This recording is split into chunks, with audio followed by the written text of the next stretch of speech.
Renan Cavalheiro é sênior em computação forense no maior banco privado do Brasil e uma das maiores empresas do mundo. Pós-graduado em Cybersecurity pela Uniciv e MBA em Segurança de Informação pela Universidade Cruzeiro do Sul. Founder e CEO da Academia de Forense Digital e possui várias certificações, entre elas Análise Forense de Memória Avançada e Detecção de Ameaças, EJPT, Certify Incident Handler, Certify Ethical Hacker e muito mais. Então confere aí que a entrevista está sensacional.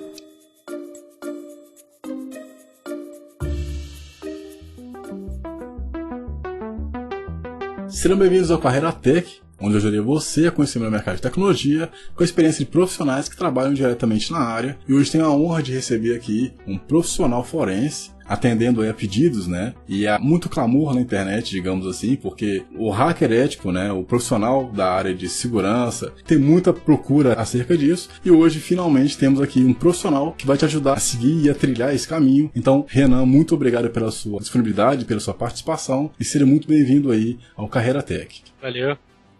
Muito obrigado, bichão. Valeu. Boa. A gente tinha comentado aqui nos bastidores a respeito de te chamar de hacker e você disse, né, que não gosta de ser chamado, uma coisa assim. Você quer explicar pra galera? Não, legal. Vamos começar definindo alguns conceitos e sem querer dar uma aula, tá? Eu sei que não é uma aula, mas vamos definir aí conceitos de hacker, né? O termo hacker nasceu de um cara que é especialista, especificamente, né, mais culturalmente conhecido, um cara que é especialista em alguma tecnologia. Então, por exemplo, tinha até uma variação do Phreaker, que é aquele hacker de telefone, phone hacker, que é o cara que manja muito, é especialista de determinada situação, ele quebra, ele tem um pensamento de driblar as coisas, enfim, ele manja muito e ele é muito rápido naquilo, ele faz muito bem aquilo que ele se propôs a fazer no âmbito de tecnologia. Só que aí o que acontece? Você tem hoje na cultura popular aí, o termo hacker é muito utilizado para falar sobre cybercriminosos. Ou seja, pessoas que não necessariamente manjam muito, mas que utilizam a tecnologia para cometer crimes das mais variadas formas, crimes financeiros, crimes físicos, né? E aí nasceu, em contraponto a esse, o hacker ético, que é aquele cara que manja muito, mas que usa para bem, para fins adequados, né, do ponto de vista cultural. Só que em todos eles tem uma coisa em comum. Esse cara é conhecido por manjar muito. Ele é especialista, ele é animal naquilo que ele faz. E honestamente, eu pessoalmente, eu não me sinto assim. O que eu me sinto? Eu me sinto que faz, sei lá, 15 anos que eu estou estudando tecnologia, e eu sou um bobo até agora. Tô começando, isso, entendeu? Cara. Então não me considero especialista, não me considero hacker e tal, porque, cara, eu tô muito atrás de tanta gente boa aqui que eu conheço, próximo aqui, Brasil, São Paulo, sabe? Então eu não gosto de me considerar assim. Eu me considero um profissional na área de TI. Né? Se você for no meu LinkedIn, não vai estar escrito especialista, nem hacker. Eu tô vestido de hacker ético aqui, né? Uma camiseta, mas isso aqui é uma certificação, é o nome dela, Certified Ethical Hacker, né? São cursos dados pela ACAD-TI, é uma certificação da IC Council, depois a gente entra em mais detalhes, mas isso aqui é uma certificação, eu tenho essa prova, tenho essa certificação, ela diz que eu sou hacker ético, mas eu não me considero. Hacker pra mim é um cara muito bom e eu ainda vou chegar lá um dia. Isso é legal porque demonstra uma atitude de humildade, cara, eu quero chegar nesse nível aí, porque eu me acho muito foda. Os caras, né? Uma dúvida, cara, aproveitando. É importante se sentir bem, esse é o grande ponto. Sim. Diga. Uma dúvida, tem um curso que eu tô fazendo aí acerca de fundamentos de ethical hacking, e aí esse grupo, até um outro cara brasileiro também, o Marcos, eu não lembro o sobrenome agora. E nesse grupo você vê muita gente querendo, né, entrar no mercado e tal, não sei o quê. E as pessoas confundem muito o termo hacker, né? Eu vejo que tem gente que sempre pensa o hacker pra fazer coisa ruim, tipo invadir o Facebook de alguém, invadir o WhatsApp de alguém, etc. Como é que é na sua experiência a forma como as pessoas enxergam quando você fala, eu estudo essa parte de forense, por exemplo, elas sempre te pedem coisas absurdas. Como é que é lidar com isso sendo profissional da área de forense? Tá, legal. A pergunta é bem abrangente. Vamos lá. De fato, tem muita gente que, quando vai estudar pentest, começa com a seguinte pergunta: como invadir Facebook? Como invadir o WhatsApp? A pessoa que não tem noção nenhuma do que está fazendo, ela só tem uma ideia maligna na mente e ela acha que é fácil e ela vai procurar uma receita de bolo na internet para executar alguns comandinhos, de preferência nem comandos, de preferência alguns cliques, para alcançar o objetivo dela. Em forense, o público é um pouquinho mais maduro, só que de vez em quando ainda tem uns casos assim, como que eu faço para coletar o WhatsApp? Aí você vai puxando um pouquinho mais, você percebe que ele quer espionar a namorada e vice-versa, né? Então, dependendo da situação, é complicado, tá? Forense ainda mantém um pouquinho mais de maturidade do público iniciante, porque forense, já a própria termo já diz, vem de fórum, né? Então tem uma puta parte chata no começo, vai falar de metodologia, de legislação, de como preservar a evidência. Isso daí já mata metade ou até 90% aí dos caras que vêm aí do nada sem saber da onde veio, sabe? Entendi. Então forense melhora um pouco, tá? Não sei se eu enrolei, qual que foi? Quer fazer a pergunta de novo aí? Enrolei? Não? Só faltava o detalhe das pessoas que não estão estudando, mas vamos supor, você tá em almoço de família, por exemplo, e alguém te pergunta, você trabalha com o que? Você vai falar, trabalha com forense. Essa pessoa que não vai estudar, mas que talvez ela saiba, ou atrele na cabeça dela que forense seja alguma coisa relacionada a ser um profissional, né, da área de forense. Polícia, geralmente acha que é polícia, perito. Entendi. Interessante. Geralmente pra começar, na verdade, quando me perguntam, já pra não ter que explicar e dar uma aula do que é o negócio, eu falo, eu trabalho com TI. Né, dependendo da maioria, assim, Uber, por exemplo, tô no Uber, né? Troca muita ideia, né? Eu gosto muito de conversar com o Uber pra saber qual que é a história do cara, né? Tem muita história boa por aí. Aí eu quero, e você trabalha com o quê? Eu trabalho com TI. Boa. Aí se o cara cobra um pouquinho mais, eu falo, não, eu trabalho numa parte da TI, que é a computação forense, que é o que? A gente, no meu caso, né, tem vários tipos de aplicações. No meu caso, eu trabalho para dentro de uma empresa, trabalho para uma empresa, e a gente usa isso para investigar funcionários internos, em termos de desvio de conduta, e investigar ataques que vêm de fora, ou seja, a gente é meio que investigador do mundo digital. Aí eu dou a explicação, beleza, mas cara, se todo mundo me perguntar que nem formulário de cadastro, qual a sua profissão? Analista de sistemas, cara, não tem lá perito, analista forense, não tem. Analista de sistema e vambora, sabe? Entendi, legal. Boa. Quando eu fui fazer SI há 300 mil anos atrás, eu lembro que na turma tinham iniciado, por exemplo, lá 100 pessoas e no final eu saí também, e aí foram poucas pessoas que no final eu saí, eu não sei quantos sobraram. Pois é. Como é que é no seu caso? Quando você começou e quando você finalizou, é igual o BOP? Tipo, 10 pessoas só passaram? Como é que era? Pra quem estuda forense. Eu não vou saber responder essa pergunta, mas vamos lá. Primeiro, não existe faculdade ainda de forense no Brasil. Tá? Começaram a ter cursos de pós-graduação por volta de 2012, 11, por ali.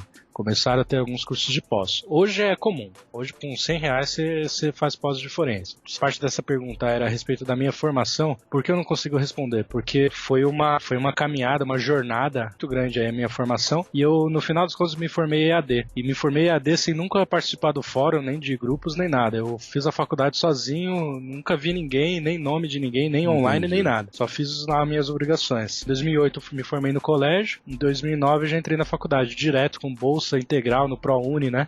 Naquela época. E fui fazer engenharia de computação. Demorei 5 anos pra sair do segundo ano, porque eu era de uma vida muito humilde, né? Até hoje ainda sou, vim de uma família muito simples. Então assim, cara, eu tive que trancar porque faltava dinheiro pra ir pra faculdade, sabe? Tipo, não tinha R$1 pra pagar o busão pra ir. Depois, não tinha dinheiro pra comprar as apostilas, que eram caríssimas, né? Aí demorava 2 meses durante o curso pra conseguir ter dinheiro pra comprar a apostila. Aí eu fui me perdendo até que eu perdi a bolsa 5 anos após ter começado e nunca ter me formado em engenharia. Nessa época eu fui trabalhar numa empresa que pagava a faculdade, eu fui fazer desenvolvimento de sistemas na FIAP, inclusive, uma faculdade maravilhosa. Fiz 1 ano lá de desenvolvimento de sistemas e aí eu tive a oportunidade de dar aula na Mackenzie, na pós-graduação, sem ter a graduação, no cargo de especialista de notório saber, né? É um professor que tem muita experiência, tem muito conhecimento e ele tem a oportunidade ali de, mesmo sem ter a formação minimamente requerida, ele ainda pode atuar. E aí eu larguei a faculdade para dar aula, né, na pós. E aí eu fui fazer EAD, e aí eu me formei EAD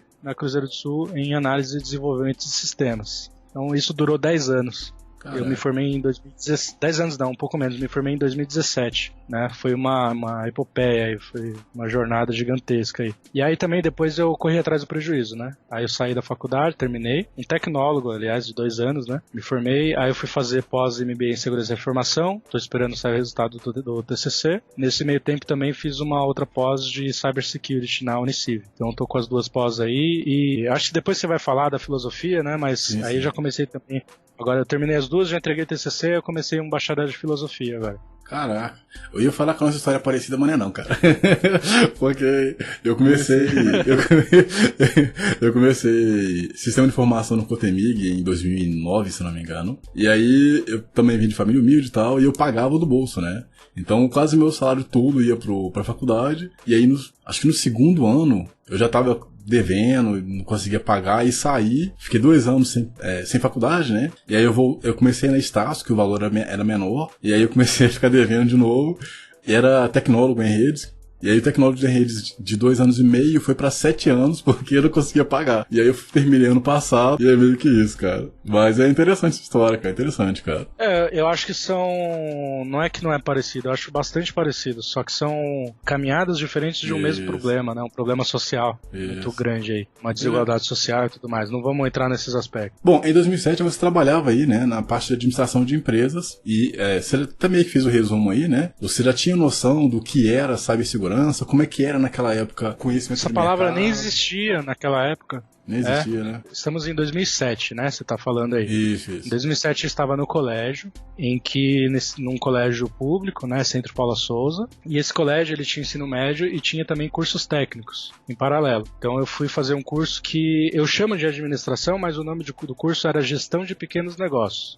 Era um curso com teor de administração, né? Isso em 2007. Nesse meio tempo aí, até cheguei a trabalhar no RH de uma empresa. Fui demitido em 10 dias. Nossa Senhora. Não servia pra aquilo, né? Até porque eu não dormia, não tinha tempo de dormir nem nada, é tudo muito longe, né? Você mora na periferia, você vai estudar já longe, já é 1h30, 2 horas pra chegar na escola. E aí você vai querer trabalhar, aí embanando tudo, ferrou. Fora o curso técnico, então era trabalho, 4 horas de manhã, médio e técnico à noite. Chegava em casa meia-noite, meia-noite e meia, tinha que estudar pra 5 horas da manhã acordar pra ir trabalhar. Então acabei até cochilando durante o serviço, assim, praticamente desmaiando de sono, eu fui demitido. Fácil. Caraca. Então assim, eu nunca cheguei a trabalhar em administração de empresas efetivamente, exceto esses 10 dias aí. Mas eu fiz o técnico de gestão de pequenos negócios, que tem, portanto, um técnico do tema de administração.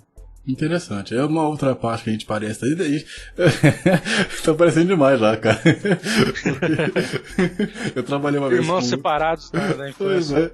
Eu trabalhei uma vez com jardinagem, e aí eu trabalhava indo pra Sabará. Sabará, o ônibus, ele passava por um caminho específico, né, cheio de buraco e tal, mas era só barro. E aí eu tinha que sair daqui de casa às 5 horas da manhã, aí eu tinha que estar lá às 7 horas. De lá eu voltava pra cidade de Nova Lima e tinha que ir pro curso técnico.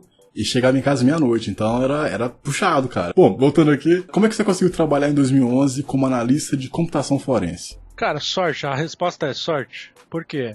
Isso não tá no LinkedIn, né? Mas o meu emprego imediatamente antes do meu primeiro emprego em computação forense, que era justamente esse que você citou em 2011, no Instituto Brasileiro de Peritos, o meu emprego anterior era motorista de caminhão juntamente ao meu pai, né? Então eu trabalhei 1 ano e pouco como caminhoneiro. Antes disso eu fui chapa. O pessoal não vai conseguir remontar aí o negócio porque assim, é muitas idas e vindas, tá? Mas se um dia alguém tiver paciência me pergunta que eu respondo passo a passo. O que é Mas chapa? Em 2011 então...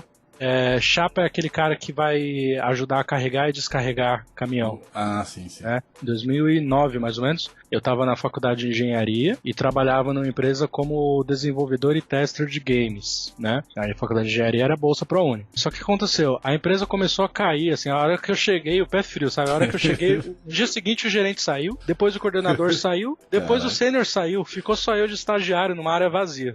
E aí, fora isso, filho de caminhoneiro tem um amor pela fumaça do óleo diesel, e aí eu falei o seguinte, cara, eu vou largar tudo agora, porque agora, apesar de ter uma faculdade, um empreguinho que me pagava uma moeda, ainda assim é menos coisa que eu vou botar pra perder do que quando eu for mais velho, ainda tiver isso na cabeça, e largar esposa em casa, trabalhos melhores, etc. Então eu tive essa visão e larguei tudo naquela época e fui trabalhar de caminhão.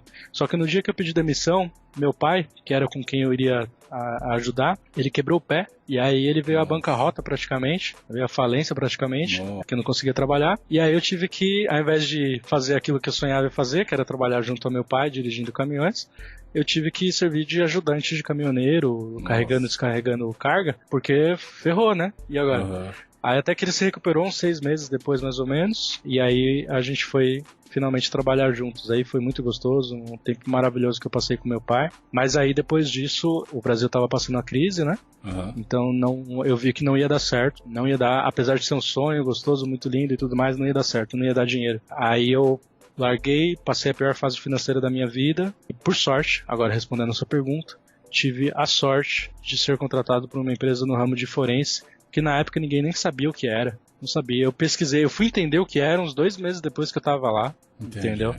Você pesquisava forense na internet e você não achava nada. Então ela era, de alguma forma, ela tinha um conteúdo de forense. A empresa, ela já trabalhava com forense. A empresa já tinha um mercado aqui. Melhor nessas. Assim, o dono dessa empresa, o Juliano Jova, praticamente trouxe a forense pro Brasil, assim. Ele foi um dos 3 primeiros a atuar nessa área, sabe? Caraca, interessante. Assim, o cara é um gênio, assim, antigaço. E aí eles já faziam isso de uma maneira maravilhosa, muito bem feito e tudo mais, especialistaços, assim, naquilo que faziam. E aí me contrataram, tive a sorte de ter sido contratado. A empresa já existia, o mercado já começava a existir. Era a época do mensalão, inclusive. Já existia uma movimentação pública em torno de investigações. Estava começando a se formar aquele estouro que foi a Lava Jato, né? Posteriormente. A Lava Jato que estourou esse mercado. O governo começou a cobrar que as empresas auxiliassem nas investigações. Se as empresas ajudassem na investigação, as empresas teriam multas reduzidas posteriormente. Então muita empresa começou a fazer investigação, então estourou aí empresas fazendo investigação, perícia, etc. Portanto, gerou uma necessidade de profissionais, portanto, gerou as faculdades, as pós-graduações, cursos, tudo começou a desencadear, tudo, não só, né, mas principalmente em função do desencadeamento da Lava Jato. Entendi. Como é que foi o aprendizado nessa empresa? O pessoal parou para te ensinar, te explicaram? Não, eu aprendi muita coisa sozinho, porque infelizmente lá eles têm uma visão, tinham pelo menos uma visão muito de eu não posso te dar bolo pronto, porque senão você não vai aprender a fazer, sabe? Aquele raciocínio. Então eu aprendi muito, mas 90% sozinho, né? Foi muito pouco ensinado. O que era ensinado era no soco, não era, né, pegar na mão, vou te explicar. É uma filosofia de trabalho e eu acho que dá certo, né? Eu saí de lá uma outra pessoa, me senti muito mais maduro, etc. Mas saí de lá, porque eu precisava de um lugar que, pra mim, naquele momento, fosse melhor. Mas é uma empresa maravilhosa, tenho certeza que todo mundo que trabalha lá adora. Interessante. Porque eles são muito bons no que fazem. O que te motivou a ter interesse na área de segurança ou, nesse caso, no caso da empresa, a voltar e a seguir? Perfeito. Bom, eu fui contratado por sorte. Eu parei de trabalhar com caminhão e falei o seguinte, agora eu vou ser programador. Lembra que eu era programador antes? Eu falei, só que eu era estagiário, né? Aí eu combinei comigo mesmo, eu fiz uma promessa pra mim mesmo. Eu vou ser programador, cara, não importa o que aconteça. Eu tirei dinheiro da onde eu não tinha, fui fazer um curso de Java, fiz o curso de Java e fiquei alguns meses estudando, quase passando fome, praticamente, vendendo almoço pra pagar a janta, né, que se fala. E tava estudando, correndo, fazendo entrevista, não passava. Aí essa empresa me chamou, falei, vou trabalhar, cara. É uma área legal, o salário inicial era adequado, era bom. Era um bom salário pra mim, que não tinha nada, não era ninguém, não tinha, né, coisa nenhuma. Não sabia nada praticamente, nunca tinha tido uma experiência real, boa mesmo. Daí eu fui, cara, aí o mercado foi levando, né? Aí eu vou resumir dali pra frente. Dessa empresa eu fui para uma Big Four. A pessoa que me contratou nessa primeira empresa, o gerente que estava lá, ele foi contratado por uma Big Four, a Deloitte. Esse mesmo cara me levou pra lá também. Ele gostou do meu trampo, gostou do meu jeito e tal. E óbvio que eu agradeço demais ele até hoje, né? Eu tenho um sentimento de gratidão muito forte.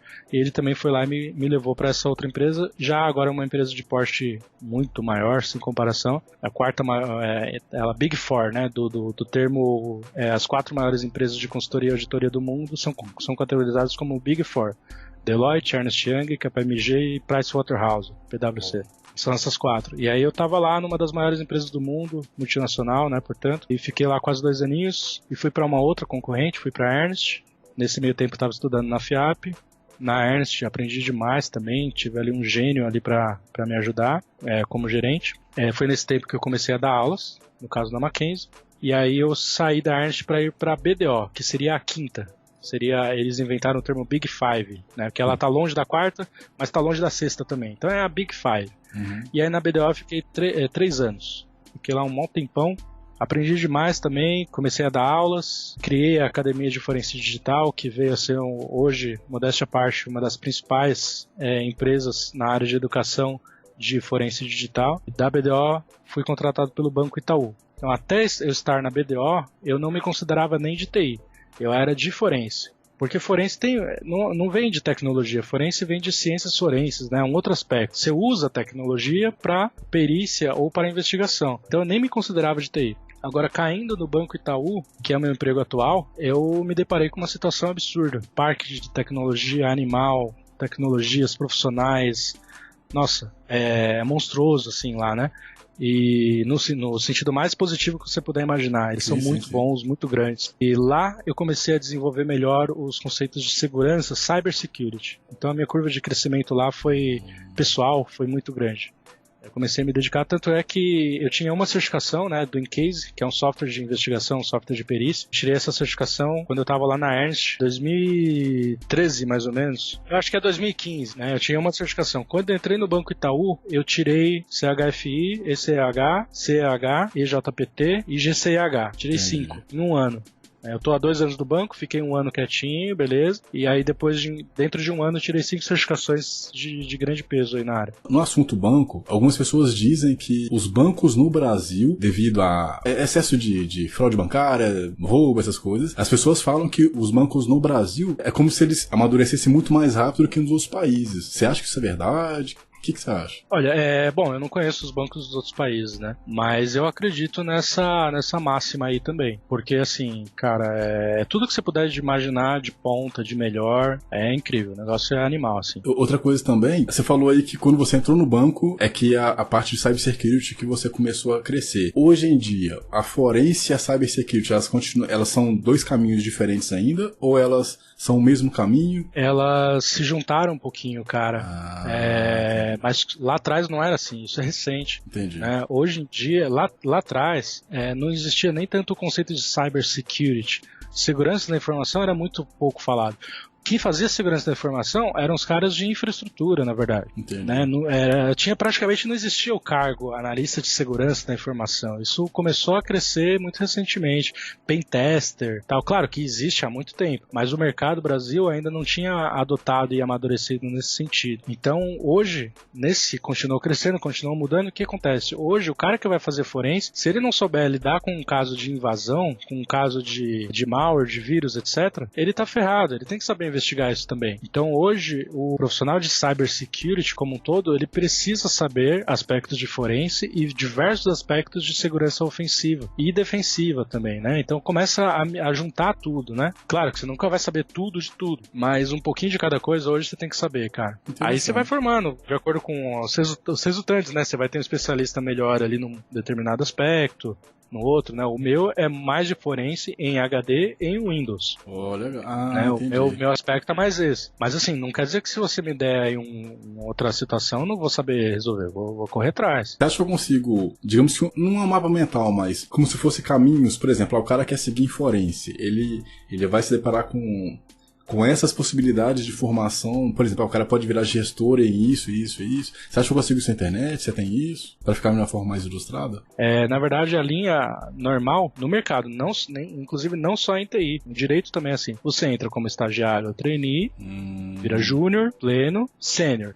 Daí entra um Y ali, uma bifurcação. Aí, geralmente, ou você vai para cargos de coordenação, gerência, etc. Tanto faz o nome que se dá para isso, supervisor, act manager, sei lá o quê, ou você vai continuar, que foi o que eu tô tentando fazer. Hoje eu sou sênior, né? Então ainda não subi essa etapa aí. Posso me arrepender de falar isso em público, mas eu não pretendo ir para uma profissão de gerência.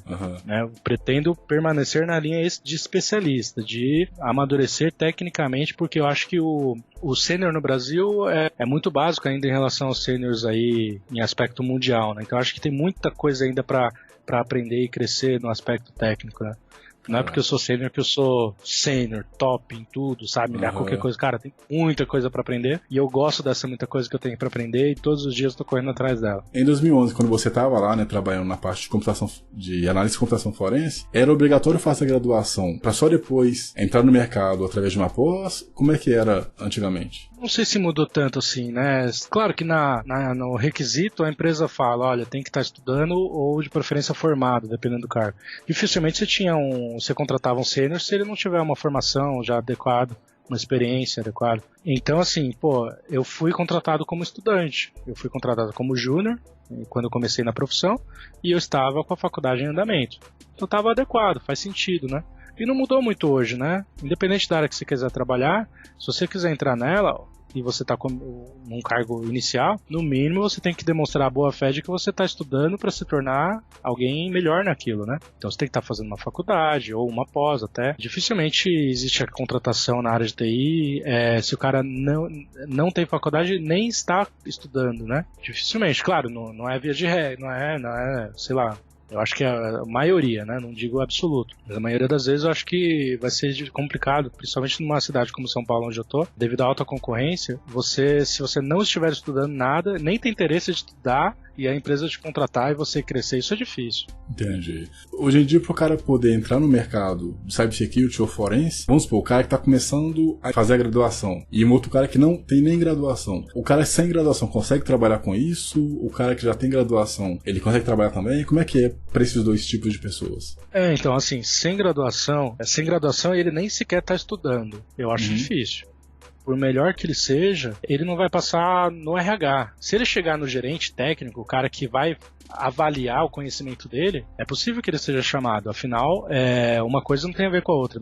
A faculdade ensina muito pouco. Então tem muita gente, mas muita gente muito boa que não tem faculdade, tá longe dela, certo? Mas isso é raro você passar pelo RH. O RH vai te filtrar, né? O RH não tem capacidade de avaliar o seu conhecimento que não seja dentro daquela tabelinha, faculdade, pós-graduação, certificações, experiência. Ele te avalia nessa tabelinha. Então assim, sem faculdade e nem sequer tá estudando, é difícil. Agora, tô estudando, tô fazendo faculdade, acontece normalmente, tranquilo. Cara, você tá estudando, você tá correndo atrás, é isso que geralmente as empresas querem saber, né? Já tenho graduação, agora eu tô na pós ainda, então aumenta mais ainda a sua chance, né? O cara que quer estudar forense ou cybersecurity e ele não tem nem a graduação, hoje em dia, ele já consegue encontrar algum curso que não precise de entrar numa graduação? Como é que funciona hoje em dia? Perfeito. Assim, cara, no Brasil não tem isso, cara. No Brasil o RH vai te filtrar pela graduação, né? Se você conseguir diferente disso, é exceção. Tem gente que consegue? Tem, cara. Tem sim. Inclusive, eu me tornei sênior enquanto ainda estudava. Então, assim, eu me lembro que eu me formei em 2017, mas eu me tornei sênior em 2014, 15 mais ou menos. Então, assim, eu me tornei sênior, já estava ganhando mais ou menos bem, enquanto estava com a faculdade em andamento. As empresas ficavam falando, Renan, e a faculdade? Terminou, e nunca terminava, né? Mas eu nunca parei de estudar, né? Exceto quando eu tranquei a matrícula lá no comecinho, 2008 e tal, mas eu nunca parei de estudar, tava sempre com a graduação em andamento. Então, sempre que a empresa perguntava, tá em andamento. E tava de fato. É que sempre tinha alguma coisa no meio do caminho que me desviava ali do final. Mas, assim, sem faculdade nem tá estudando é difícil, cara. Não tem muito cursinho que você queira fazer que vai te passar pelo filtro do RH, entendeu? Claro que você pode ter competência e conhecimento, é provável que tenha, mas o RH não vai te filtrar, cara, é difícil. Agora, pelo menos você tá com a faculdade em andamento, pelo menos você passa naquele filtro. Aí você vai para um gerente técnico, operacional ali, que vai te entrevistar e vai te conhecer. Cara, você tá com a faculdade em andamento, mas você já manja pra cacete. Fez vários cursos aí e tal, né? Tem curso que ajuda isso? Tem, os meus, por exemplo. Tem um monte aí, né? Os meus, por exemplo, Academia de Forense Digital, aproveitando o merchan aí. Tem o meu parceiro, Marcos Monteiro, que é um dos meus concorrentes, parceiraço. Marcos Monteiro dá curso também, maravilhoso, nunca ouvi alguém reclamar dele. Marcelo Lau também é um dos meus concorrentes, uma pessoa maravilhosa, super parceiro. Os caras vão fazer esses cursinhos aí, de forense tô falando, né? De cyber tem vários outros, né? A KDTI mesmo, por exemplo, tô com a camiseta deles aqui. Dão vários cursos com certificação e tudo mais. Só que assim, cara, a faculdade tem que estar ou em andamento ou concluída, bicho. 100 e não tá fazendo, cara, entendeu? E nem tem porquê, vai, hoje em dia você, com 100 reais por mês você faz faculdade, né? Claro, tem gente que não tem 100 reais por mês, mas beleza, vai, corre atrás de bolsa, dá um jeito aí, sei lá. Pois é. E só complementando a parte de cursos aí, o wesleyrodrigo.com.br também tem cursos aí na parte de segurança. Legal, e também programação. Então corre lá. Bom, em 2013 você trabalhou como consultor, onde você fazia a coleta, preservação e processamento, além de análise de evidências digitais, né, e elaboração de relatórios como fraude ou suspeita de fraude. Isso era praticamente ir no local e recolher os computadores e todo o material tecnológico e daí levar para algum local para inspeção? Mais ou menos. Esse procedimento geralmente quem faz é a polícia, tá? Porque a polícia ela tem carteira, nome para falar o seguinte: eu vou levar, não tenho tempo de copiar aqui, eu vou levar, dane. Mas é para parar a empresa. Você vê muita foto da Lava Jato, Mensalão, com os caras com um computador debaixo do braço indo embora, né?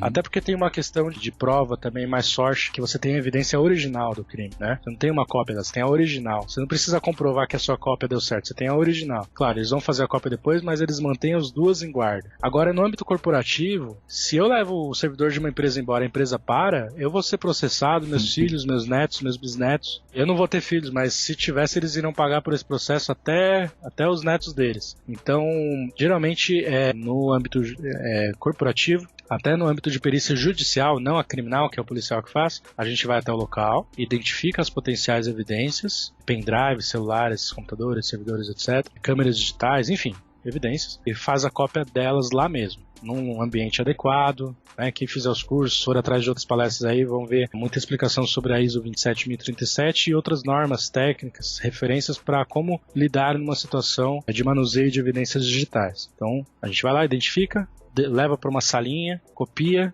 de uma maneira que essa cópia vai ser aceitável juridicamente, daí leva a cópia, devolve o original, deixa a empresa em funcionamento, leva a cópia validada para laboratório e aí faz os procedimentos de processamento, análise, entendimento da situação, resolve o caso, né, se for uma investigação, e emite um relatório. Se for uma perícia, você vai responder as dúvidas que os assistentes técnicos e o juiz fizer para você responder. Já houve de você pegar um celular e não conseguir desbloquear? Sim, várias vezes.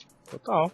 Cara, por mais que você tenha equipamentos, o melhor equipamento nesse assunto atualmente, mundialmente, na minha opinião, é o Cellebrite. O israelense, que inclusive é o que a Polícia Federal utiliza. Tem muitos equipamentos que esse cara não quebra a senha. Entendeu? Então, assim, às vezes a gente não consegue fazer a cópia, velho. Mas aí como é que funciona? Até muito recentemente, iPhone não tinha jeito. Cara, o iPhone tá bloqueado, tchau. Tem que fazer, cara. E aí, de repente, saiu lá o tal do Checkmate, né? Um jailbreak, um exploit específico pra escalação de privilégio no iPhone. E aí as empresas de forense implementaram esse cara, a Cellebrite não foi diferente. E aí, hoje em dia, um iPhone, mesmo bloqueado por senha, é passível de cópia. Qual a diferença em atividades de um analista e consultor sênior em computação forense? Cara, não existe diferença de responsabilidade. É que assim, é só uma forma de denominar um cargo. Geralmente, analista se refere ao cara que atua para dentro da organização. Uma empresa, ela tem um funcionário. Esse funcionário se chama analista.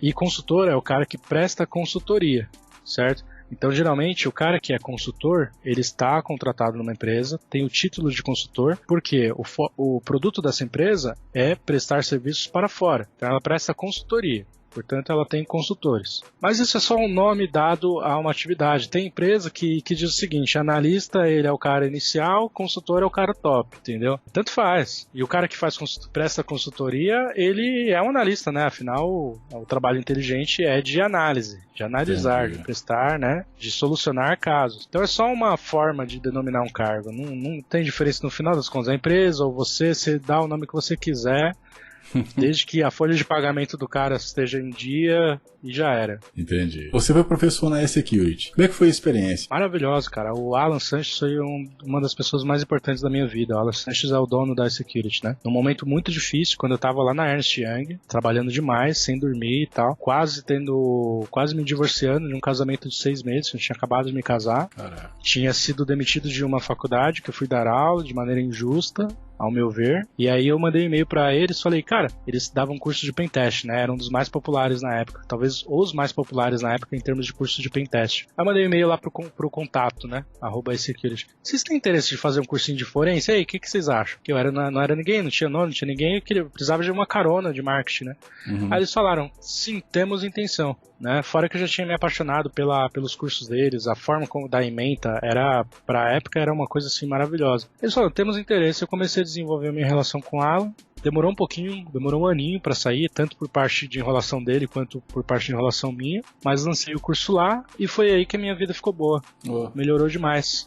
Foi aí que eu comecei a dar palestra, que eu comecei a ser mais conhecido no mercado, comecei a ganhar dinheiro com venda de curso, né? Vamos combinar aí. E, cara, desde lá só melhorias. Ainda essa semana passada, eu fui contratado para uma faculdade nova, onde eu ainda não dava aula. Eu mandei uma mensagem pro Alan, falei, cara, muito obrigado. Cara, você foi muito importante para mim, velho. Porque eu não era ninguém, ele falou, caramba, legal. Ele acreditou em mim, entendeu? É uma fase terrível da minha vida, que tudo dizia o contrário, ele foi lá, acreditou em mim, dei valor ao crédito e corri atrás, né? E fui embora, cara. Graças a Deus, hoje estamos melhor. É interessante porque o mais importante que eu acho, né, na sua história é que diante de todos os problemas, todos os nãos que você tinha, você ainda continuava lutando contra o não, né, cara? Que é o que a gente tem que fazer no final das contas, né? Claro, porque a fome bate, né? Você não pode desistir, né? Você tá com fome, cara, tem que correr. Pois é. Ninguém vai te dar um sim do nada. E se tiver um sim do nada é porque tem uma coisa errada, cara. Mas é interessante, sim, cara, é interessante. Mas aí a E-Security hoje, ela continua existindo? Continua, não atua mais tão fortemente na área de cursos, sim. Mas ela existe e eu converso com eles direto ali, tanto com o Alan quanto com os colaboradores dele. Entendi. E tá aí, firme e forte. Hoje você é founder CEO da Academia de Forense Digital. Como funciona essa academia? Bom, a academia foi um projeto que eu criei quando eu comecei a bater a cabeça na security, no teto, né? Porque a security era do Alan, né? E ele tinha a metodologia, a forma dele, e eu comecei a perceber que eu poderia correr mais, voar mais, ter o meu próprio marketing, fazer do meu jeito, a minha plataforma, etc, etc. E aí eu falei com ele, né, a gente sempre foi muito parceiro e tal, eu cheguei, cara, tô pensando em fazer isso aqui, o que você acha? Ele falou, maravilhoso, velho, animal, olha, muito bom, faz isso. Me incentivou total, entendeu? Aí eu criei a Academia de Forense Digital, nesse momento eu já tinha um curso, que era o que eu hospedava lá no Alan, e aí eu criei um outro curso, que foi o curso de Fundamentos de Forense Digital. E aí eu comecei a fazer minhas próprias palestras, criei mais outro curso, de forense de dispositivos móveis, né, Android, iPhone e tal. Comecei várias palestras, comecei a chamar convidados para dar palestras, comecei a realizar um evento anualmente chamado AFD Summit, que até onde eu saiba é o maior evento de forense digital de toda a América Latina, né, de forense digital. De forense tem maiores, forense genérica, né, mas de forense digital, até onde eu saiba, é o maior em número de palestras, em carga horária e em número de participantes. Além disso, você foi professor na Darius Consultoria e Treinamento, né? E ainda é sênior em computação forense em um grande banco, que você já falou, né? Que é o Itaú. Sem contar que é professor na Cruzeiro do Sul Virtual, é oficial Ace Calcium, instrutor na ACAD TI e professor na Universidade AMB. E está estudando filosofia. Como é que você consegue lidar com isso tudo, cara? Vamos lá, né? É menos do que parece. Né? Na verdade, você nem falou tudo. Vamos lá, ó. CEO na Academia de Forense Digital, é a minha empresa. Sênior no Banco Itaú, onde eu trabalho no período comercial, instrutor das certificações da Ace Council, né, que é a CHFI, a CH e a ECIH, são todas as certificações de Forense e Cybersecurity Pentest. Essa daqui, quando que eu sou instrutor? Quando tem curso, então é sazonalmente. Né? Sou professor na FIA, nos cursos de gestão de risco, então eu dou aula eventualmente, não tem aula todos os dias. Sou professor na Darius, também é com mais frequência, mas é eventualmente. Na Uniciv é um curso gravado, então eu gravei uma vez lá em Alto Mais. Na AMB também é esporádico, na Cruzeiro do Sul também é gravado. Então é menos do que parece. Mas é interessante o seu currículo, cara. Não, obrigado. O que mais dá trabalho ali é o banco, afinal, né, é o meu sustento principal, é a quem eu dedico a minha maior quantidade de energia. E a academia. A academia dá muito trabalho, cara. Criar curso, estratégia comercial, etc, etc. Problemas. Criar curso dá um tempo mesmo, cara. Eu tô tentando criar o meu aqui, eu tô há 2 semanas já e não cheguei nem 0,1% ainda. Normal. Meu primeiro curso lá na Security eu demorei 1 ano. Pois é. Bom, o motivo da filosofia é profissional, pessoal? Os dois, na verdade, o profissional e o pessoal a gente costuma dividir, mas eles são indissociáveis, né? Profissional é uma pessoa e uma pessoa atua profissionalmente, então quem é quem, né? Então a filosofia eu sempre gostei. Vamos mexer a câmera um pouquinho? Dá uma olhada na biblioteca. Caraca, eu tô falando, eu tô falando aqui com o Pondé? Com o Karnal agora? Então, tá longe. Mas assim, eu sempre gostei muito de literatura, né? Sempre fui uma das pessoas que eu conheço que mais leu. Faz alguns anos que eu tô devagar, bem devagar. Mas quando eu era mais jovem eu lia assim muito mesmo. Sei lá, 2 livros por mês. Claro que tem muita gente que lê muito mais do que eu. Mas assim, como eu sou um cara técnico que lia muita literatura, eu não conhecia ninguém da minha profissão. Claro que o pessoal que faz literatura na USP lia mais do que eu. Mas que era técnico e lia mais literatura e filosofia do que eu não conhecia. Eu sempre gostei. Inclusive... a minha segunda profissão seria professor de filosofia facilmente, mas infelizmente não nessa vida, não nesse universo. E cara, é por gosto sim, mas a filosofia no final dos contos não é a investigação de grandes problemas da humanidade, né? Não é o filosofia, né? Não é o pensar, né? A sabedoria, a forma de pensar, né? Então é autocrítica, pensamento do pensamento, enfim, vai longe, né? E a investigação é isso também, né? O que é a investigação no final das contas? Também é ter um raciocínio, um pensamento sobre um ponto, né? Então a filosofia ajuda no profissional. E quem é o profissional, né? Se não um cara que pensa e tem problemas e tem dificuldades e tem questões, esse é o filósofo, né? Então, tamo aí. É o meu grande hobby, assim, é o que eu sempre quis fazer e só consegui agora. Eu acho uma área incrível. Na Universidade IMB, você atuou como freelancer, né? Quais outras profissões um profissional qualificado pode trabalhar como freelancer? E como é que está o mercado para freelancer hoje para quem trabalha na área de forense? Beleza. Vamos combinar que primeiro eu coloquei lá como professor freelancer pelo fato de que eu não sou contratado, não sou CLT da IMB. Sou, eventualmente, esporadicamente chamado para lecionar determinadas aulas. Assim funciona em todas as outras faculdades. Não tem um contrato, dificilmente tem, né? A menos que você seja funcionário, e eu não conheço ninguém que tenha esse contrato, efetivamente. Só o cara que é acadêmico mesmo, sabe? Ele vive da academia, fez mestrado, doutorado. Aí ele vai ser contratado. A gente que é de mercado não tem, até porque eu não posso ser contratado. Eu já sou contratado de uma empresa, né? Então, por isso eu coloquei freelancer. Agora, o trabalho de forense para os freelancers é natural, são os consultores, né? Independentes. Entendi. Eles não atuam para uma empresa, eles criam sua própria empresa, tem que ser PJ, né? PF não dá. Ou então ele vai ser perito judicial, vai ser nomeado, eventualmente por juiz e tudo mais. E aí ele vai realizar o seu trabalho lá. Tá cheio deles. É o que mais tem dentro de forense, é o cara que é freelancer. Entendi. Todo perito judicial é freelancer.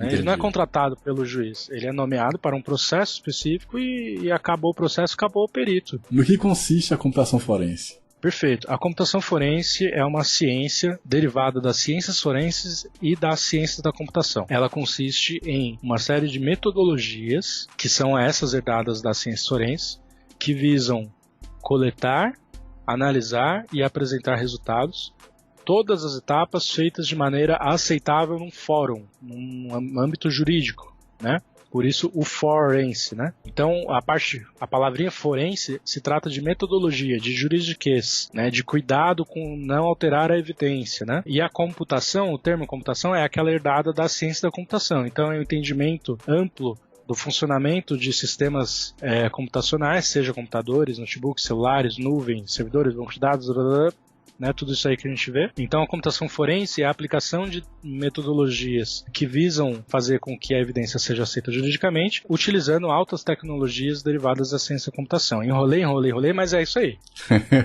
Tá tranquilo. O que é um hacker ético? O hacker ético, ele tem esse termo aí, ele é conhecido por ser um cara de grande especialidade e raciocínio de hacker. Então tem aquele preconceito com o termo hacker, né, que geralmente é confundido com cybercriminoso, com criminoso e tudo mais. Então precisou colocar a palavrinha hacker ético aí para evitar mal entendidos, né? Você chegar numa empresa e falar, olha, meu profissional aqui, ele é o nosso melhor hacker. O contratante vai falar, quê? Como assim? Cara, tem que estar preso. Então ele precisou criar esse termo porque o termo hacker era confundido com criminoso. Não, o hacker é simplesmente um especialista de determinada tecnologia, que inclusive tem um conhecimento, uma forma de pensar avançada, ele quebra proteções e tudo mais, mas isso não o torna criminoso. Se torna criminoso aquele que faz mau uso das suas ferramentas, né? Então, a diferença entre um policial e um bandido é que o policial usa os seus conhecimentos, a sua força, a sua energia para fazer o bem, teoricamente, para fazer, enfim. E o bandido, em teoria, para fazer o mal, o criminoso, né? Obviamente que existe uma série de discussões aí a esses respeitos, mas a priori. Então, o que é o hacker ético? É o cara que usa os seus conhecimentos técnicos, o seu raciocínio, a sua energia para prestar serviços para o bem em termos de segurança. Então, ele quebra sistemas para proteger os sistemas, para informar como ele quebrou, para que a empresa ou as instituições, as pessoas, evitem de ter a sua segurança quebrada por pessoas mal intencionadas, com conhecimento equivalente ao dele. O que consiste a certificação CHFI, que é a Computer Hacking Forensic Investigator, e qual certificação o nosso inscrito pode fazer e qual ordem delas você recomenda? Vamos começar falando da área de forense. Forense é uma área que ainda é um pouquinho fechada, né? Então tem menos certificações de forense do que tem, por exemplo, de pentest, de segurança, de programação. E também por estar muito relacionada à evidência, a altos níveis de segurança e de confidencialidade. Por exemplo, a minha primeira certificação, a do Encase, a ENSE, eu não podia tirar se eu já não tivesse experiência na área. E quando eu me cadastrei, a empresa certificadora, a Guidance, na época, hoje é a OpenTest, ligou para o meu chefe para perguntar: o Renan trabalha aí mesmo? Ele realmente trabalha nisso?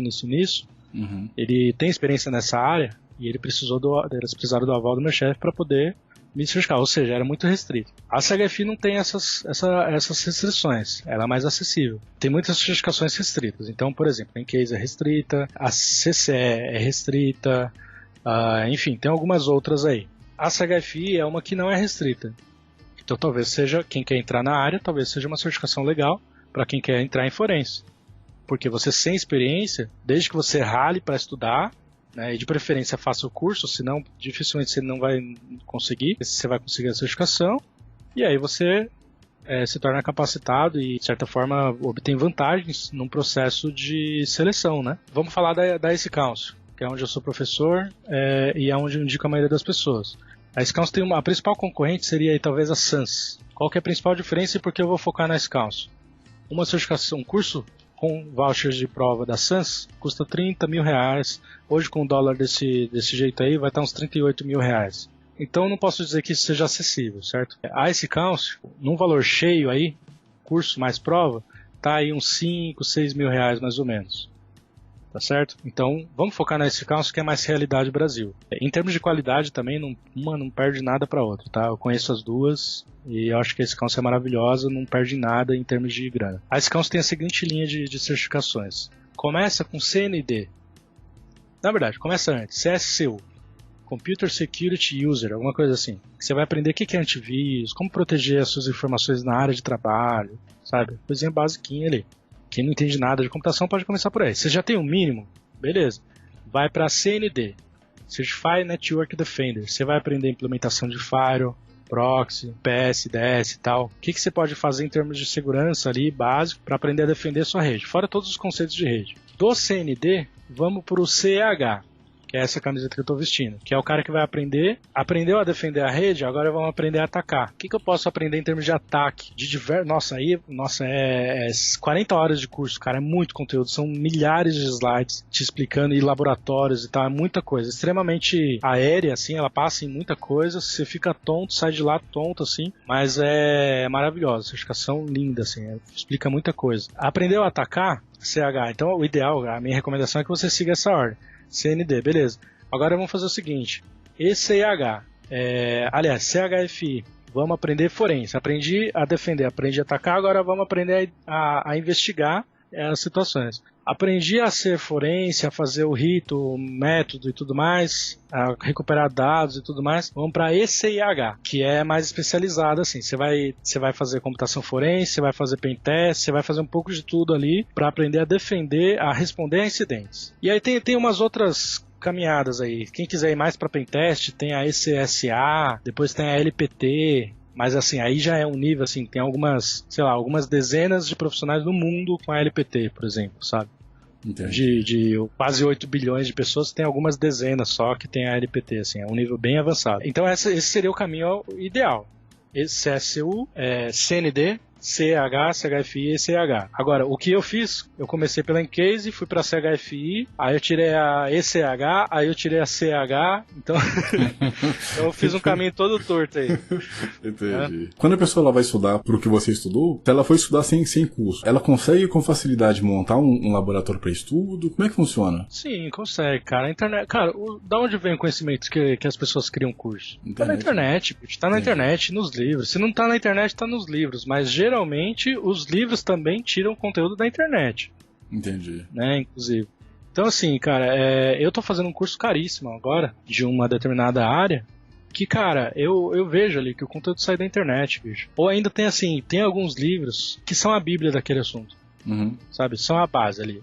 Não é base, assim, no sentido de básico. É que é o fundamento mesmo, o concreto, assim, cara. Tudo que se escreve a respeito daqueles tópicos foram tirados dali. E não tem como discutir, sabe? Então, assim, por exemplo, sobre na parte de forense, muito se fala sobre file system, né? Sistema de arquivos. Cara, a Bíblia é esse cara aqui, ó. Esse cara aqui, ó. File system forensics do Brian Kerr. Cara, não existe como mais você escrever qualquer coisa que não seja fundamentado no que esse cara disse, entendeu? Entendi. Esse cara aqui tirou o conteúdo que ele escreveu daqui, não foi de outros livros. Ele tirou da Microsoft, do Linux, da documentação, ele tirou, né, da terra, entendeu? E tem vários desse tipo aí, entendeu? Sobre forense e memória, por exemplo. Cara, é o Windows Internals. Acabou, não tem, sabe? É Bíblia, acabou, não tem. Independente da questão religiosa, tô falando Bíblia só como metáfora, tá? Sim. Cada um tem a sua crença, entendeu? Tem alguns tópicos assim. Então, pô, quer aprender? Localiza esses livros, né? Entendeu? Localiza a Bíblia do assunto e vai nela, come da fonte, entendeu? Ah, não tenho paciência de pegar um livro e ficar 2 anos aqui em cima dele. Tá bom, então vai pra internet. O que eu tô querendo dizer assim, dá pra fazer sem curso, sem faculdade, dá pra você aprender. Agora, a questão de mercado precisa de uma faculdade para te dar o carimbo da instituição, o diploma, né? De um curso como a Academia de Forense Digital, por exemplo, que tem autoridade no assunto, e você vai fazer um curso na academia, a empresa sabe que você aprendeu determinados tópicos, né? Uma certificação que não só a empresa vai saber que você aprendeu, como ela tem certeza, porque você fez uma prova para aquilo, né? Aí, eventualmente é uma prova prática, por exemplo, tem uma outra certificação que eu não sei, que é a EJPT. Eles te dão 3 dias para invadir a infraestrutura da empresa e pronto, cara. Se você não invadir, você não passa. Entendeu? Legal. Não tem saída. Então não adianta, assim, a certificação é importantíssima. Aí tem muita discussão nessa certificação, se é boa, não é boa, tal. Aí cada um tem uma opinião aí. Em geral eu penso assim, cara, serve para correr atrás do conhecimento necessário para fazer a prova, portanto, se você se desenvolve nesse processo, e serve como documento para você dizer, olha, eu fiz uma prova que garante que eu aprendi esse conteúdo. Ah, é uma prova teórica, beleza. Garante que eu aprendi teoricamente esse conteúdo.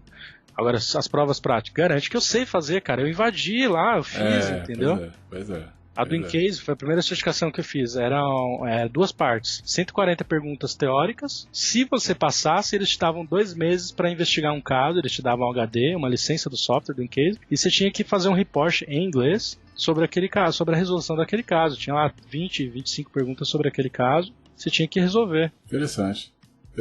Bom, a gente vai pro intervalo, mas antes de ir pro intervalo, eu tenho uma questão que eu quero aqui que você responda para os nossos inscritos, que é o seguinte: tapar ou não tapar a câmera do notebook? Depois do intervalo.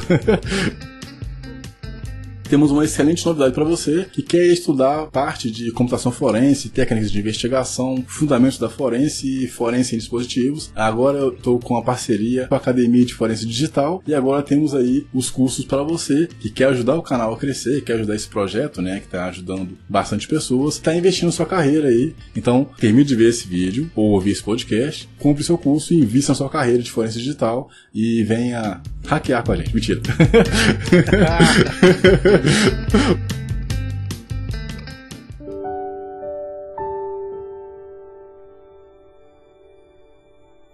Voltamos agora com mais um episódio do Carreira Tech, com 2 informações, né? A primeira informação é a respeito do bloco anterior ter deixado a pergunta de tapar ou não a webcam. Para quem ainda não entende o motivo dessa pergunta, em sei lá que ano que aconteceu, Mark Zuckerberg, o dono do Facebook, teve uma fotinha dele lá com a câmera do notebook tampada com adesivo. E a partir daí começou a surgir na internet teorias a respeito de sermos possivelmente espionados, né? Teve o caso do Snowden também, a respeito do Prism e etc.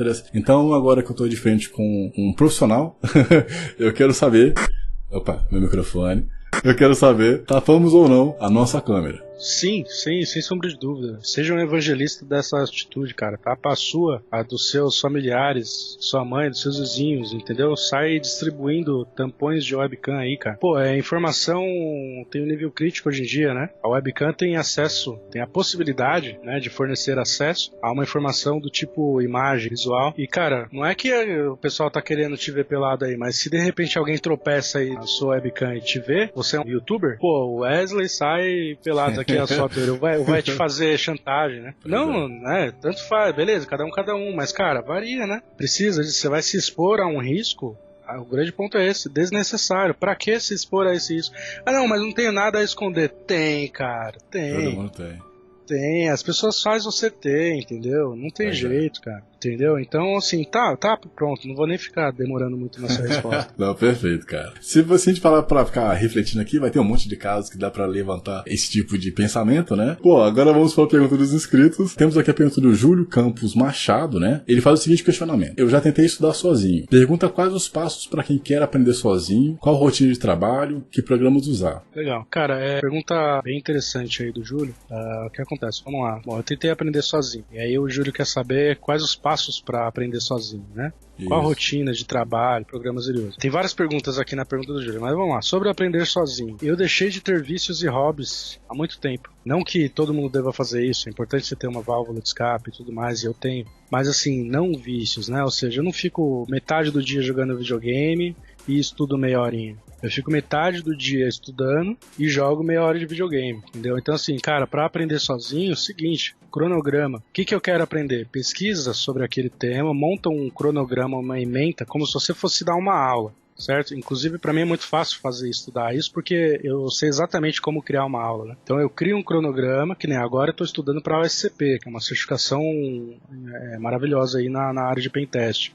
Você tem 24 horas pra onar um monte de máquina lá e é tensa, assim. Eu tô correndo pra estudar ela. Então é o seguinte, cara, eu tenho um cronograma, data, conteúdos, livros, cursos. Fora que eu invisto muito também, né? Mas, cara, cria a rotina de estudo. Aprenda a estudar. Não é nem questão de forense ou pentest ou o que. Aprenda a estudar. Que pra vida isso vai ser o seu melhor investimento, sua melhor mudança de forma de pensar. Agora, a rotina do trabalho, cara, é aquilo lá. Estoura um trampo aí, tem que sair correndo pra coletar evidência, processar, analisar, entender o caso e entregar o resultado. Eu sou investigador, sou consultor nessa área, então, analista, né? Então, no meu caso é investigação. O cara que é perito é igual. Só que a diferença é que ele não vai investigar, ele vai responder ao juiz algumas perguntas. O juiz pergunta, olha, ou as partes envolvidas no processo, existem evidências de acesso remoto nessa máquina? Ele vai verificar lá se tem, por exemplo. E aí, que programas ele usa? Cara, todos, assim, todos e nenhum, entendeu? Eu sou certificado em Case, beleza? Então, a priori, o software que eu mais entendo na área de forense é o Encase. Só que não tenho o Encase, dane-se, eu vou usar o Autopsy, que é gratuito. Tô com preguiça de usar o Encase, porque ele tem as suas falhas, seus malefícios. Vou usar o Autopsy, não vou usar nada, vou na mão aqui, sei lá, tanto faz, entendeu? Ferramentas aí, você pesquisa na Wikipedia tem dezenas, né? Ferramenta é o de menos, a questão é você saber o que você está fazendo, né? Boa. Ele também pergunta sobre quais as normas. Normas, beleza. A mais importante aí para aquisição de evidência é ISO 27037. Se sabendo lidar com ela, o resto é fácil, tá? Compra ela lá no site da Target, custa uns R$20, ou no próprio site da BNT, R$100 e pouco, não sei. E você vai entender o que eu tô falando. Ele vai te dar metodologia, vai te ensinar a manusear, tomar cuidado, ter bom senso, a nomenclatura, o vocabulário sobre manuseio, como lidar com a parte da coleta. Cara, você fez a coleta certa, não que o processamento seja fácil, mas assim, o processamento você não corre mais o risco de danificar a evidência. Então, é menos sensível. O que você não pode correr é o risco de deixar de enxergar alguma coisa que tenha lá, ou enxergar uma coisa que não tem lá, sem inventar a história. Isso você não pode fazer, certo? Mas pelo menos você tem mais tempo, né? Numa coleta você tá lá de madrugada, né? Às vezes tem que correr, né? Então, assim, a referência principal aqui, a única que eu vou te recomendar é a ISO 27037. Perfeito. E também ele faz uma outra pergunta que é: o que um profissional, hacker ético ou sênior em computação forense precisa saber? São pessoas diferentes, né? Em computação forense você precisa entender brevemente de legislação, termos para aquele escopo de trabalho, né? Para proteção, privacidade de dados, tomar cuidado com garantir a integridade da evidência. Tem algumas legislações a respeito desse tema, que são aí a Lei Carolina Dickmann, o Marco Civil, e está vindo aí a Lei Geral de Proteção de Dados, né, LGPD. O hacker ético, ele talvez não precise entender tanto de legislação, mas ele tem que respeitar um contrato de confidencialidade e um escopo muito bem definido. Então esses são os principais pontos que precisa saber. Agora o resto, cara, é ciência da computação pura. Não existe o assunto computação forense. O assunto é ciência da computação e o hacker ético também. Um cara que entende arquitetura de computadores sabe invadir, porque ele entende as falhas de vulnerabilidades do protocolo, do software, do sistema. Não existe esses nomezinhos que a gente dá, são pessoas que entendem de ciências da computação para determinada aplicação. Tá certo? Então o que você tem que saber? Cara, ciências da computação, arquitetura de sistemas, desenvolvimento de software, tá certo? Protocolos de rede. Sabe, tudo aquilo que a gente acha que é básico, o cara que é bom é o cara que sabe isso, tá certo? O cara que sabe só Kali Linux, só em case, é um bobo. Pra não falar termos mais pesados aqui que vai pro YouTube, é um bobo, não sabe nada. Quem sabe, quem é bom? O que sabe o básico, cara, que sabe rede, que sabe arquitetura. Pois é. Entendeu? Essa parte do Kali que você comentou aí é interessante, e eu posso ter errado, você me corrija, porque muita gente, eles acham que vão virar hacker tendo o sistema operacional de hacker, mas na verdade, eu vim da área de infraestrutura, né, então você tem que saber um pouco sobre protocolos, e você, por exemplo, muita gente acha que porque tá com Linux tá mais seguro, acha que o Linux, só porque tem aquela escala de perguntar, você quer realmente fazer isso aqui, eles esquecem que o Windows também tem o controle de usuário, que chama lá, que é a mesma coisa, se você deixar habilitado, né, é a mesma coisa, ele vai perguntar, você realmente quer fazer isso aqui? Então, as pessoas, elas tendem, da mesma forma que achar que um hacker é um cara que sabe tudo de invadir qualquer coisa, elas acham que o cara que usa determinada ferramenta é o cara foda. Esse é o problema, é aprender a usar a ferramenta, né? Esse é o grande problema. Não é isso, velho. É saber ciência da computação pura, é saber o básico. Bem feito.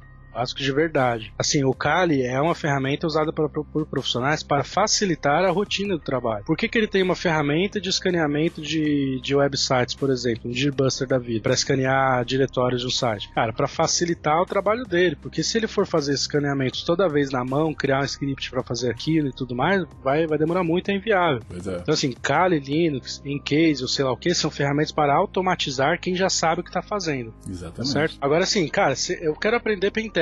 Posso instalar o Kali Linux? Velho, instala aí, arrebenta, testa aí em ambientes de acadêmicos de teste. Testa aí, aprende, vai, usa o Kali Linux. Tem aquele prazer, né, de ver, caramba, invadir, ó, o Metasploit lá. Você dá 3 botões e você invade uma máquina lá. Pô, vai lá, vê como é, entendeu? Mas saiba que é o seguinte, você nunca vai ser bom se você não souber o básico, não adianta. É por isso que eu falei lá no começo, você é hacker? Não sou, cara. Falta tanto pra eu saber o básico, cara. Pois é. Tanto, entendeu? Esse pensamento é o que eu acho correto também, porque a gente sempre vai aprender, cara. As duas únicas certezas que a gente tem, né, é que a gente vai morrer e que a gente vai aprender. Seja da melhor forma ou da pior forma. Perfeito. Tem uns que não aprendem no final, mas vamos lá. Isso aí cai comigo, brincadeira. Bom, como alguém...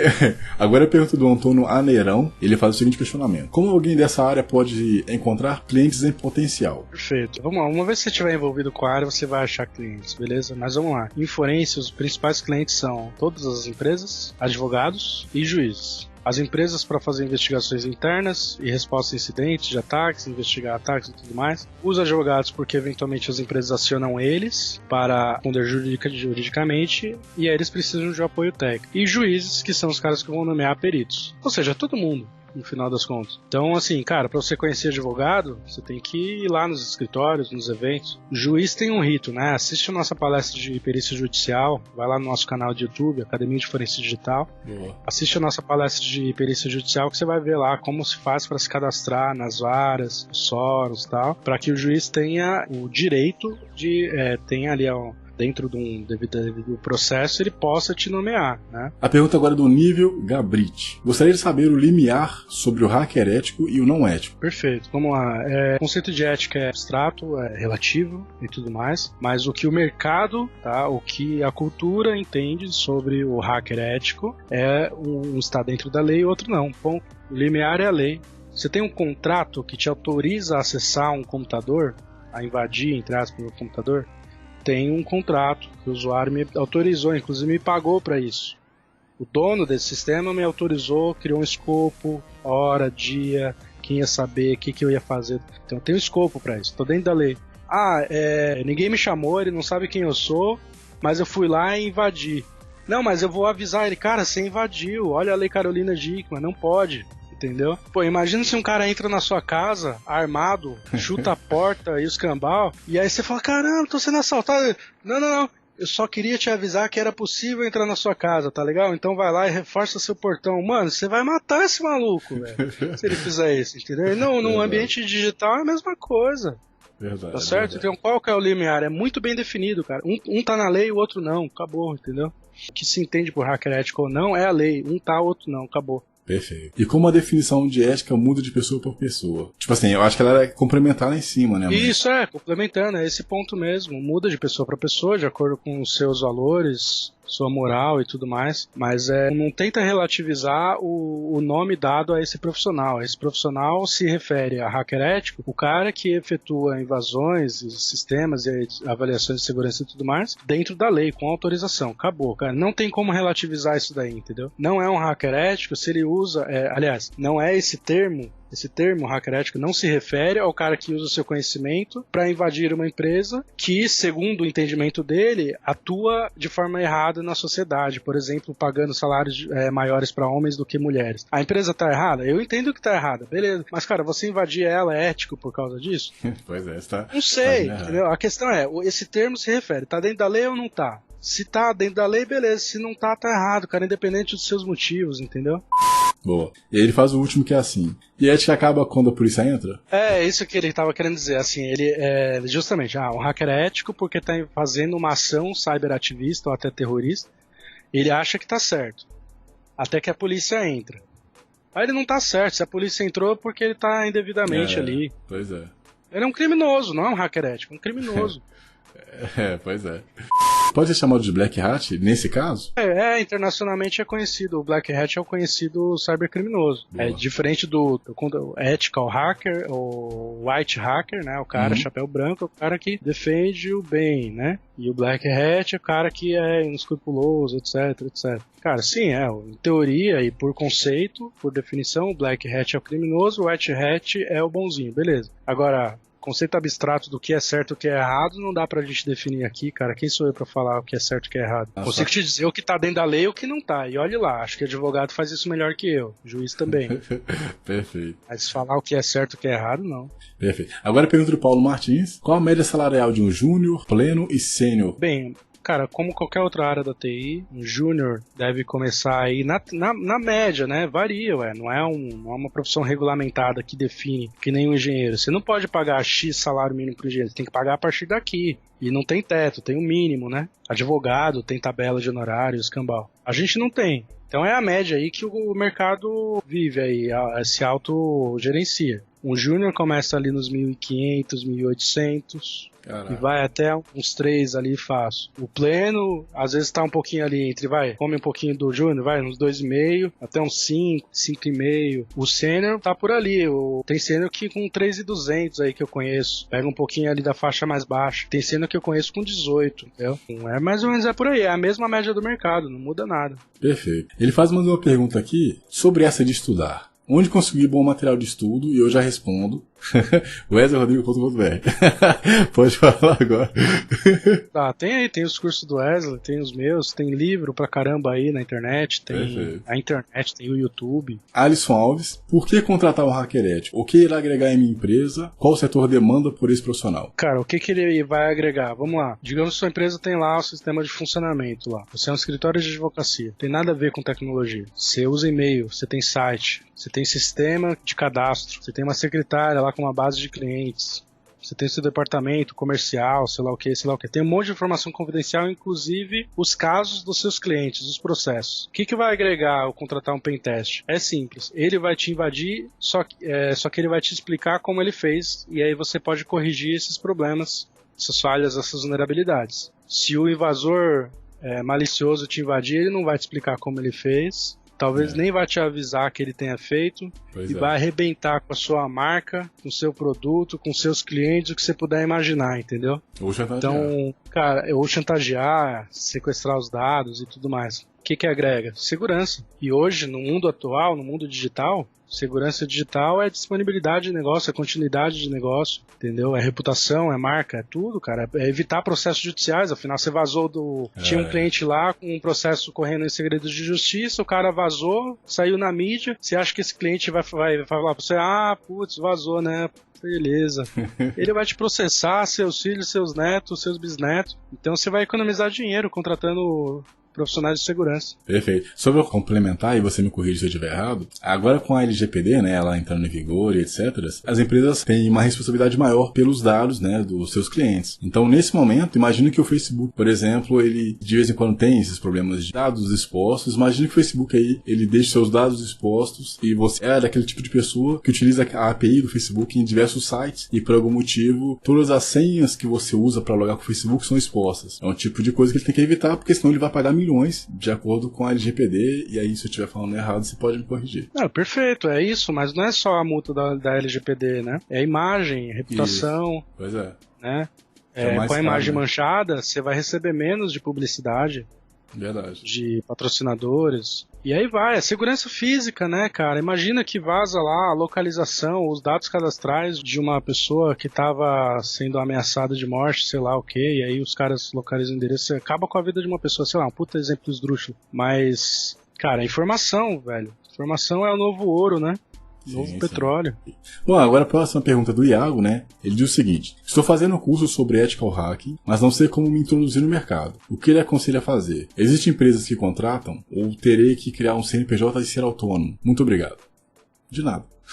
Cara, aposte suas fichas, né? O mercado contrata, sim, profissionais de ethical hacking. Abre aí existe ainda a Cato? Não sei. Abre o LinkedIn aí, olha. Existe. Tem vagas aí, tem um monte de vaga, né? Claro, não tem vaga pra todo mundo, né? Então quem entra? Os melhores. Ou os mais marqueteiros, né? Que sabem se vender melhor. Então assim, dá pra entrar? Cara, dá. O que eu te aconselho? Aprende a falar direito, aprende a escrever direito, né? Não é só estudar a técnica. A técnica é óbvia, a gente tá aqui falando dela até agora. Mas você chega numa entrevista, você não sabe falar, o cara vai confiar em você como?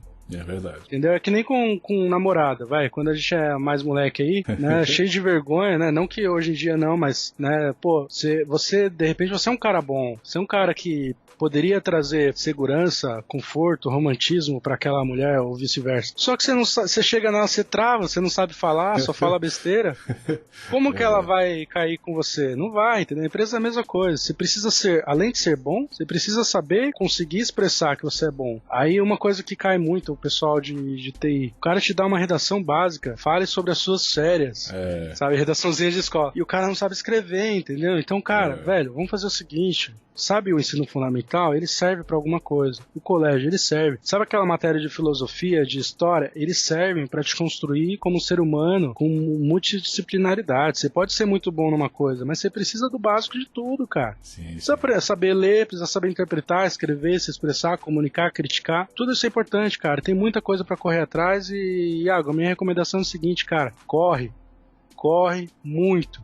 Tem muita coisa pra gente pegar, cara. Muita coisa pra correr atrás mesmo e alcançar, velho. Vai que você vai gostar, cara, vale a pena. Perfeito, só pra complementar aqui, pra você que não conhece o canal, já tem entrevista com consultora de RH aqui no canal, tem entrevista com profissional de RH, tem entrevista com consultora de carreira, tem entrevista com outros profissionais, então você pode também estar pegando dicas aqui de como melhorar seu currículo, melhorar seu LinkedIn, tudo aqui no canal, e aproveita pra se inscrever e compartilhar com seu amigo ou sua amiga, ou pessoa que você vê, que ela tem potencial, ou que às vezes não confia em si mesmo, né, que precisa só de um toque de um amigo, tipo, esse vídeo aqui você pode assistir, vai te ajudar a melhorar nesse caminho que você quer seguir. Então, assista os outros vídeos, maratona, porque a gente tá nesse tempo de coronavírus, então é esse o recado. Antes de ir pro intervalo, eu queria fazer um outro questionamento aqui muito importante, né? Um questionamento para a pessoa ficar no final do vídeo. As empresas de antivírus criam um vírus para ter mercado? Depois dos comerciais, não sai daí, a gente volta daqui a pouco.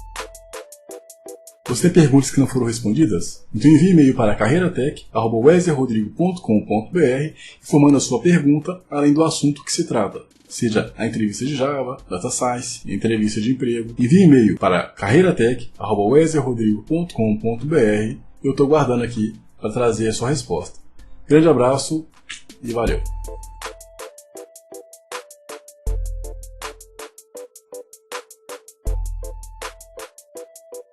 Voltamos agora com a última parte, né, essa entrevista que está sendo sensacional, infelizmente está tendo que acabar. Aí a gente vai responder agora, né, a pergunta que eu deixei em aberto antes desse bloco. Então, a pergunta é, as empresas de antivírus criam um vírus para ter mercado? Beleza, vamos lá. Primeiro ponto, a minha resposta é eu não sei. Não tô lá para saber, não investiguei a empresa, tá certo? Não tenho evidências suficientes para subsidiar a minha resposta. Agora, a minha opinião, não. Cara, a polícia precisa assaltar banco para garantir o emprego deles? Não precisa, tem bandido suficiente aí, cara. Entendeu? Pois é. Não tem isso. O gari que coleta lixo, né? Ele precisa jogar lixo na rua pra ter trabalho? Não tem, cara. Tem lixo pra cacete aí. Então, assim, não acredito nisso não, nessas teorias aí. Perfeito, cara. Talvez no passado, quando ninguém acreditava em tecnologia, ninguém acreditava em nada, beleza, de repente, talvez, não sei, não tava lá. Mas não, hoje não, cara, hoje não. Como é que você lida com falhas não previstas? Legal. Cara, o imprevisto, como que você resolve o imprevisto?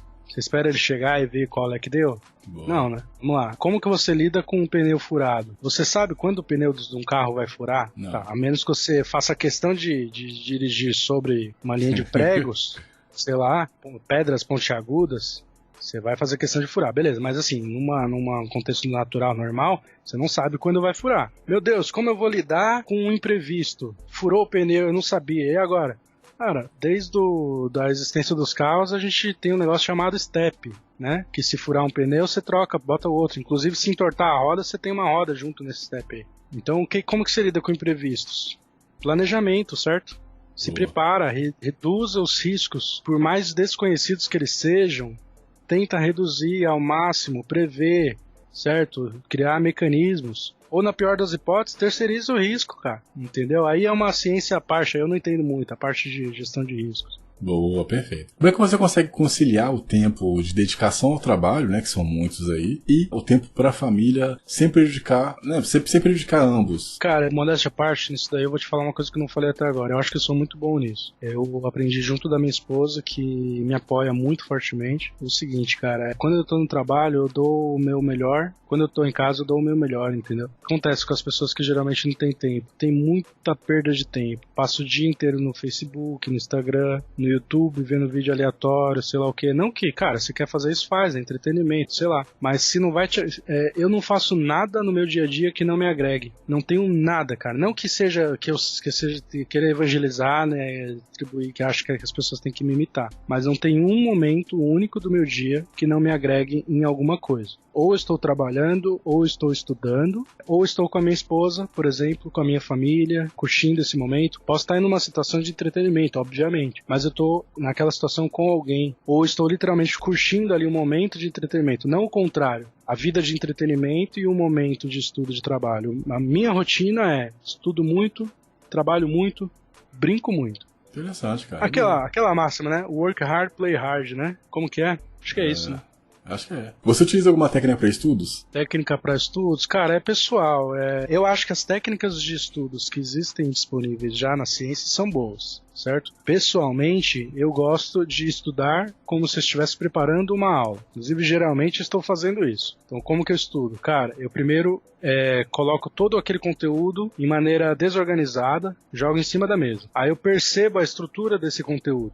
O começo é assim, aí você vai ampliando. Então, eu divido aquele conteúdo em partes e aí eu começo a estudar.